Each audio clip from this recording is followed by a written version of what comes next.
سدي سمعوا بعضي مروحتي سنايا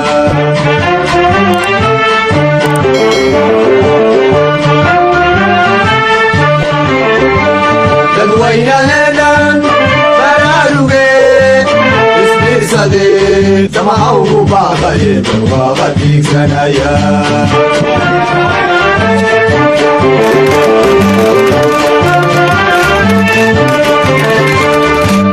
بعدوان جللا مبدأنا والفرائيو بيلو أمي شارمي نبايك يا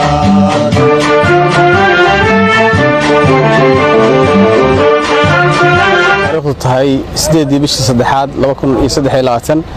waxa xukun qisaas lagu furiyay 7 eeday sane oo ku xukunaa argagixiso وبين استعنا على أمور الدنيا ودين ما أنت تاريخ أنت تاي سداد بيش سد حال لو كنا سد حلباتن سو شيء حريها جود لما غلب كشيده الواحد الفريد حكومة قصاص تاها نمك رجع كشيده واحد جوبجو كاها محكمة قدام محكمة السريع لما غلب كشيده تضبطي أرجع حشالك اللي قلت وقتي قروا واحد لو فريد قصاص أن الشباب أرجع حسا sidoo kale shan al-shabaab oo argagixisa wax lagu fuliyay dilkoodii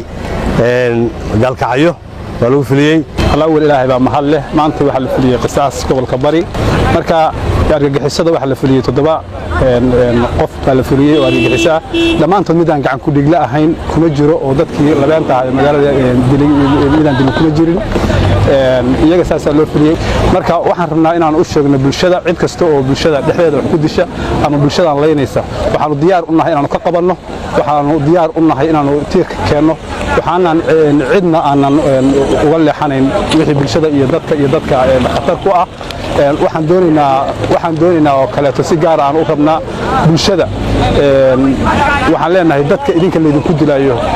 waxa la idinka rabaa inaad iska dhex qabataan annaguna waa idinku garab taaganahay dhammaan nimankaas waxay ahaayeen nimankii bulshada dadka dilka wax ka geysan jiray waxaan ugu baaqayaa bulshada reer Puntland inay meel uga soo wada jeedsadaan waxaan kale ugu baaqayaa dadka ay isku dayay inay u doodaan inay la mid yihiin waxaan ugu baaqayaa al-shabaab dhifayska kaliya ku jirto ugu weyn waa qabiil bay wax u sheegaan ama cid u target isteeran ama galaan bulshada waxaan rabnaa inay ku baraarugto in aan qabiil loogu dhuwan baan rabnaa waxaan rabnaa bulshada labeenteeda dadka wax garadka ah dadka dambiilayaasha inaysan ku gaban ama aysan soo rakaabsan